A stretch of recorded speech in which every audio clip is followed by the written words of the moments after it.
Good morning. So thankful to be joined by Vice Chair Ted Lieu, DCCC Chair Suzan DelBene, and Representative Jahana Hayes. Over the weekend, Republican candidate for vice president admitted on national television that he is perfectly comfortable lying to the American public.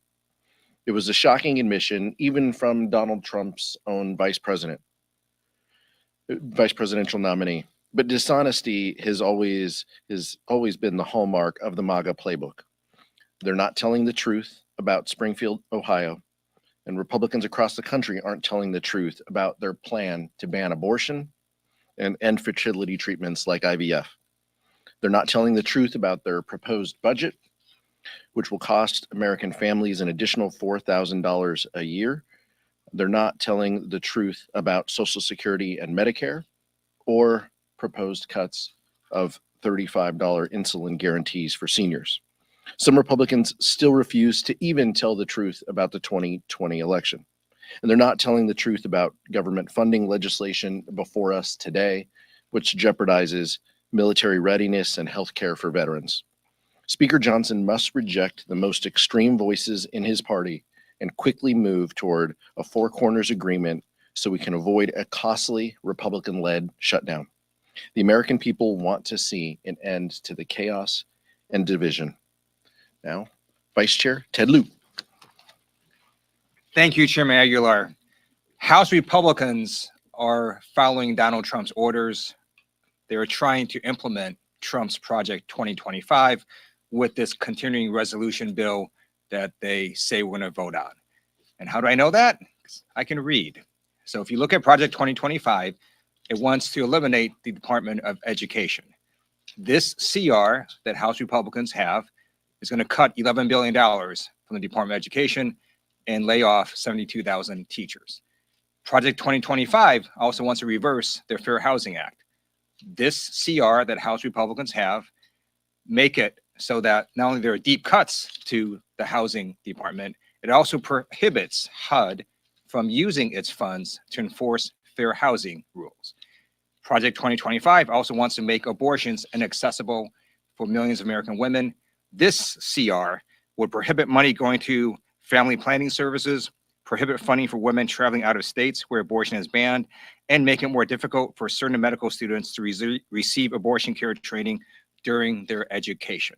So just look at what House Republicans are trying to do. They're trying to implement Project 2025 into law. This CR is never going to pass the Senate, even if it passes the House. They should get serious and work with Democrats so we can fund government before the funding expires by the end of this month. And I have the great pleasure now of introducing our amazing field general, the great Suzan DelBene from the state of Washington. She is the DCCC chair, and she is doing a fantastic job. And we're going to have a different makeup in Congress next term. Thanks, Ted. Good morning, everyone. Excuse me. I want to thank Chairman Aguilar and Vice Chair Lieu for inviting me to join them this morning. We just came from our caucus meeting, and House Democrats are more excited than ever to win back the House of Representatives. 48 days ahead of us. Now, many of you may have heard me say this before. Americans want governance to work. I say that all the time because as I travel across the country, I hear it all the time from folks who are frustrated with the chaos and the dysfunction that they've seen from House Republicans since the beginning of this Congress. I'm bringing it up again today because this week is the latest reminder of how the antics of the Republican majority drive people back home absolutely crazy. From day one, their circus act has been on full display, and here we are yet again on the brink of a government shutdown because House Republicans can't govern and would rather fall in line behind Donald Trump and his call to, quote, close it down. But this is what they do, fall in line behind Donald Trump. You know, just take a look at their record on reproductive freedom. House Republicans and Donald Trump are responsible for the bans, restrictions, and attacks on abortion rights happening across the country. But they are now realizing that they are on the wrong side of this issue. Over 60% of voters support a federal law to restore the reproductive rights that existed under Roe. This is why Republicans have struggled in their message of extremism to the public. First, they tried to hide it. They scrubbed off and deleted any reference to their extreme anti-choice positions from their websites. But when that hasn't worked, they're now trying a new tactic, deception. In just the last few weeks, we've seen House Republicans desperately try to cover up their anti-abortion records with fibs and falsehoods. They falsely claim they support IVF, but won't vote to protect it. They're running ads to mislead about their anti-freedom records. Some of them have the audacity to blatantly lie by saying they are functionally pro-choice. So it's important that we remind people that this is the Republican record. It's shameful, and as a woman, it's incredibly insulting. Make no mistake, every single House Republican has voted to restrict reproductive rights. Every single one of them cheered the fall of Roe. Every single one of them elevated Mike Johnson as speaker, who is unquestionably the most extreme anti-abortion speaker in our lifetime and is committed to passing a nationwide abortion ban. Over the next 2 months, House Democrats are going to hold them accountable. We'll make sure the American people know exactly how the Republicans have voted to restrict reproductive rights. In November, we will defeat this extreme, dysfunctional House Republican majority, and we will get Congress back to work to defend our rights, our freedoms, our democracy, and our future. And now it's my honor to introduce our colleague from the great state of Connecticut, Jahana Hayes. Thank you. Good afternoon, everyone. For months, House Republicans have been considering unpopular and partisan spending bills instead of working across the aisle to pass a bipartisan budget that works for the American people. Now, House Republicans are putting a 6-month CR that puts veterans, our national defense, needy families, and communities affected by disasters, like those in districts impacted by like my district impacted by catastrophic floods, all at risk.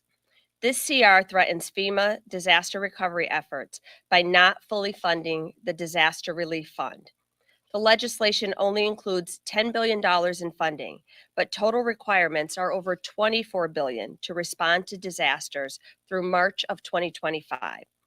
This budget shortfall will leave FEMA unprepared to fully respond to extreme weather events and disasters in areas that typically do not experience them, like my home state of Connecticut, where homeowners and businesses are still rebuilding from a 1 in 1,000-year flood that devastated parts of the state. Furthermore, this CR would also deprive low-income families of childcare and other services halted by TANF payments to states for the first 2 quarters of fiscal year 2025. TANF is a bipartisan program that supports over 1 million low-income families in need, and blocking these funds would lead to catastrophic consequences for children and families. At a time where families are begging for help, it is not appropriate to cut funding for these programs. Additionally, the CR jeopardizes healthcare for our veterans by failing to provide $12 billion in necessary funding to maintain care for veterans through the VA. The CR also damages our national security and military readiness by preventing the Department of Defense from winding down programs no longer necessary and from strengthening ongoing modernization efforts.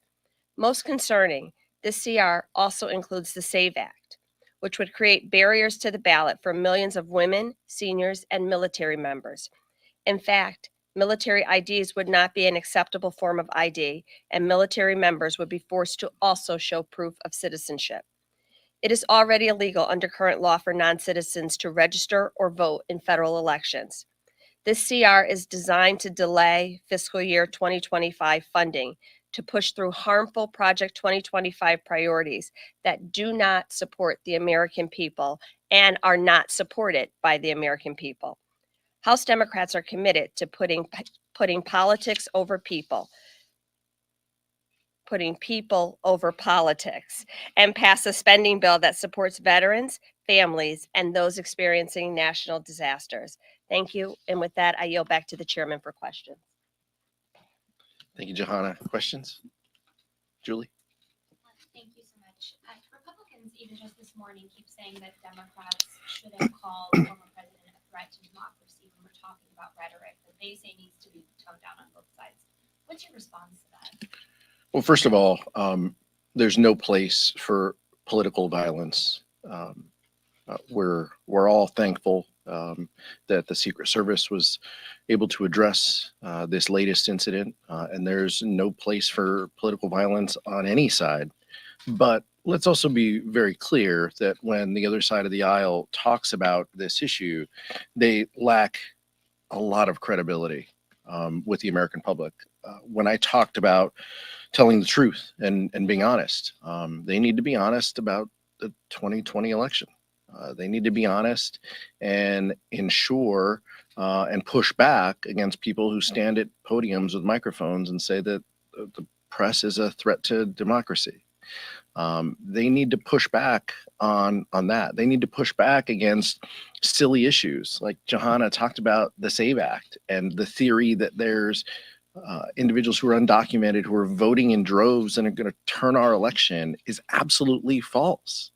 And so it's just pretty hard to take a lecture, on this issue from those folks, especially Mike Johnson, who was the architect of the legal side of delaying the counting of ballots on January 6th. So, but House Democrats are completely on the same page that there is no place for political violence. We will not encourage it. We will not support it. We will push back against it every time, but we will also push back against the lies that are told in an election season.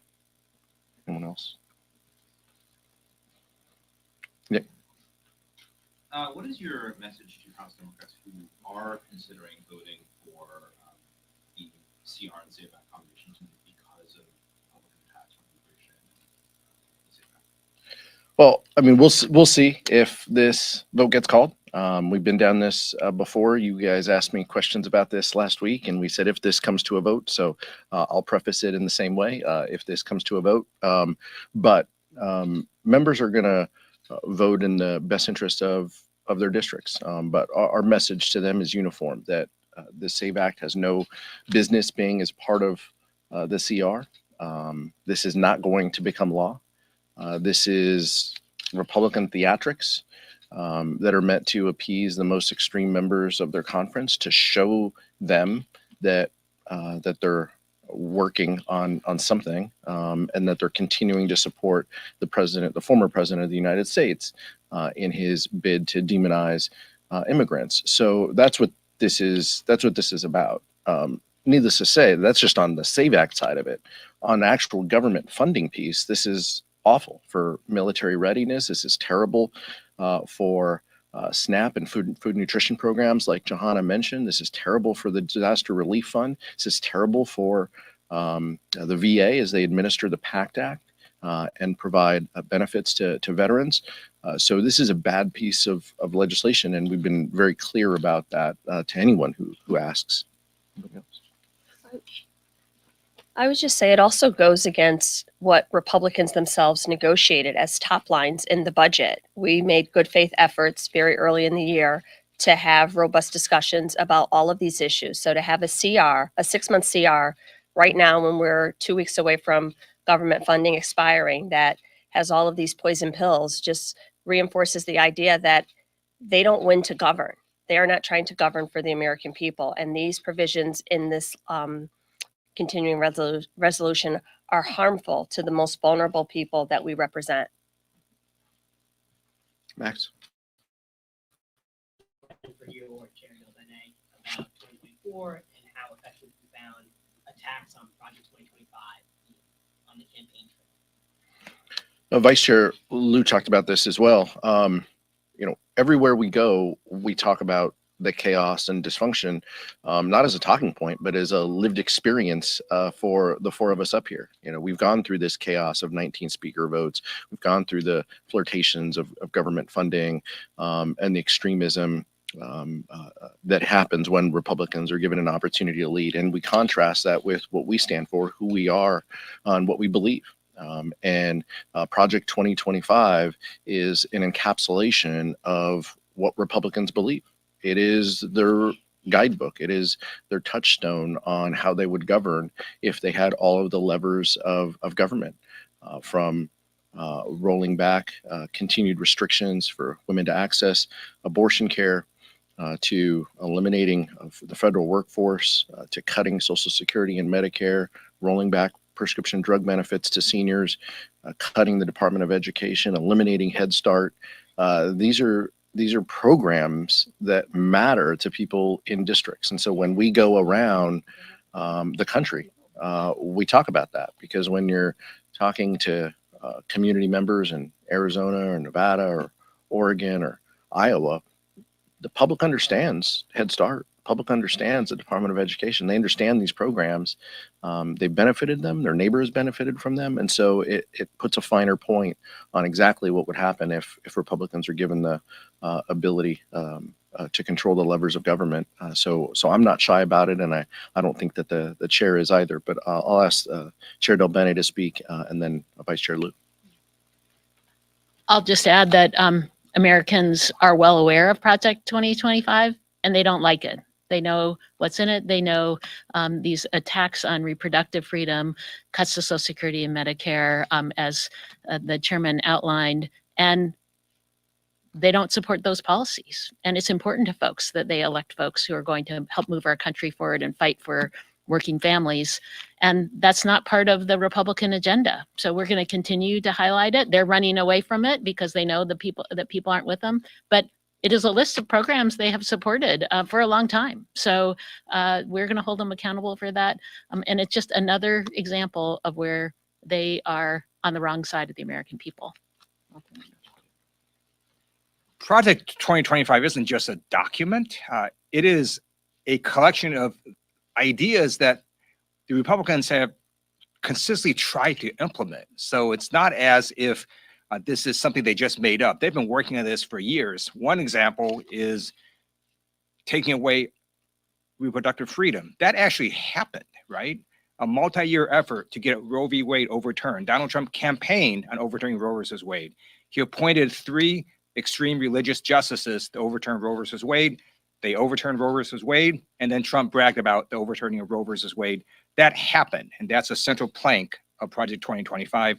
That's why it's so believable when we talk about it, because you see Republicans actively trying to implement 2025 into law and all their insane ideas. Question? One more. Mike. In light of these threats to former President Trump, does Congress need to provide the Secret Service with more funding, or do they need to make internal reforms? We haven't seen this in modern history. How do you protect these candidates and do these sort of restructuring within the Secret Service? Well, we'll see if there are discussions underway. And to my knowledge, those are bipartisan and bicameral discussions on what tools are necessary for the service moving forward. So that is where we are. That said, the Secret Service, like a lot of other federal law enforcement agencies, including the Capitol Police, have not been able to hire the number of people that they are authorized to hire for a variety of reasons. And so this is a combination of both funding as well as questions and discussions as to how we ensure that they can staff up to carry on their mission. It is a very public mission, and when they fail, the public sees that. But there is the bipartisan task force that has been stood up on the House side. We look forward to their observations and their report, both on Butler and potentially on Florida incident as well. And we stand ready to implement bipartisan solutions to this issue. Michael. Thank you, Mr. Chair.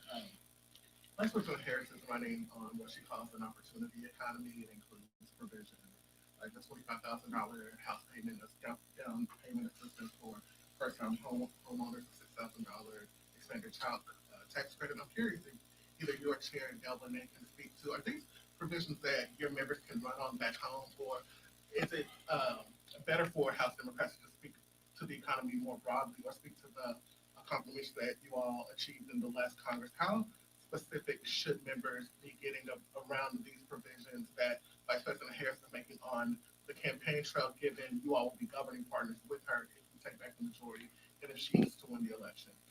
We love it. We love it. We embrace it. This needs to be a conversation about how we lead our country moving forward. And you do that by talking about policy that you can implement to make a difference in people's lives.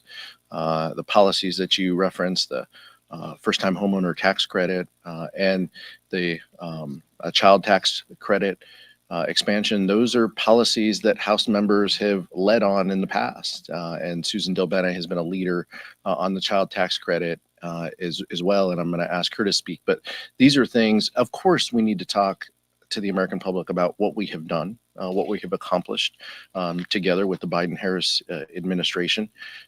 Record number of job creation, Inflation Reduction Act, bipartisan common sense bills, including the infrastructure bill, CHIPS and Science Act, those pieces. But we need to talk aspirationally about what we want to accomplish if we're given the opportunity to lead. And I think that's where these policies matter. They matter to families who are seeing these rising costs, and these families who feel that home ownership is just beyond their grasp and that they're not going to be able to get there. These are real things in people's lives. And so I do think we should talk about them. I think that we have. House members have led on these issues. And I think it's made its way into the course of this presidential race, which has been helpful to us as we talk about ideas to help families. Also, as a huge supporter of the expanded child tax credit, this and it's an issue we've been talking about even since the American Rescue Plan about renewing that, keep it that policy going forward. We saw the incredible impact, cutting childhood poverty across the country almost in half. Imagine what we can do if we have that policy back and we keep it going, what that means for the long-term future for our kids all across the country, for families, for our communities. Fiscally responsible when we make investments in kids when they're young. It has an incredible impact on our communities overall. Childhood poverty costs us $1 trillion. So when we talk about specific policies like that, we can talk about what we're doing to build a strong future. We can talk about fiscal responsibility and how these investments that we make give us an incredible return for our communities and for our country. And that's yet another example of how we approach legislating and what we want to do to make a difference in the country. Next year, as a Ways and Means member, I'll say next year is going to be a big tax year. And we have to look comprehensively at tax policy, but there are definitely key policies that are critically important. Housing is very, very important across the country, an important issue of affordability, but absolutely the expanded child tax credit is another key policy. And we have data that shows how powerful it can be and how it works. And so we actually want to govern and help support working families, help support and strengthen the middle class, and examples really kind of help describe exactly what we're going to do. But I know Congresswoman Hayes also wanted to talk about what it means in a frontline district like hers. Yes, I just wanted to say that even in a district like mine that is considered a frontline district, the policies that you just mentioned are very popular. Things like home ownership. When we see that one of the #1 issues is the rising cost of housing across my district, it is very popular to have a credit. The child tax credit is something that we tried to make permanent. People were very excited when we had the temporary child tax credit. In Connecticut, our state implemented a similar but much smaller credit, but it's a proposal that is very popular, the credits for small businesses.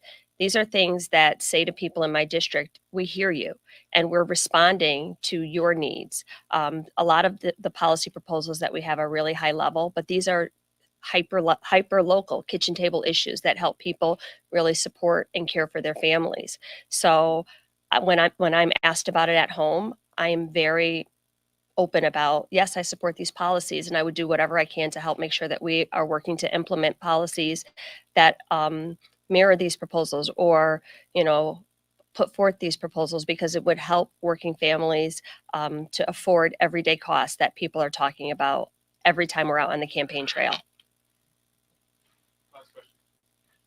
As Chairman Aguilar said, Democrats embrace the opportunity economy that Kamala Harris has put out, from the child tax credit to lowering housing costs and taking on corporate price gougers to lower food costs.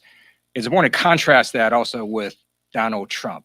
Leading economists have said his tariffs policies would increase inflation and harm our economy. And then look at his recent answer to how he would lower food costs. He said he would increase prices on imported foods. Let's just think about that for a second. There's a bunch of imported foods in our grocery stores, fruits, canned goods, a lot of stuff is imported. And Donald Trump specifically said he's going to raise those costs. That's insane. And if you contrast the two policies, it's clear that Kamala Harris has a much better economic policy that's going to help middle-class families. Last question. I was just wondering, the idea has been floated about tying the Secret Service funding to the CR. What are your thoughts on that? Like I said, conversations are underway in a bipartisan, bicameral basis. House and Senate members have thoughts on this. It could be a combination of things, but if there are additional tools and resources that are needed, House Democrats are going to support that. We want to ask questions and we want to understand what the service is requesting, and that'll be a request that comes from the Department of Homeland Security. So when we have those details, we're willing to engage and have a discussion about what's best for the service in the short term to ensure that their protectees are safe, and then beyond that, after January, to ensure that they meet their mission. Thank you so much.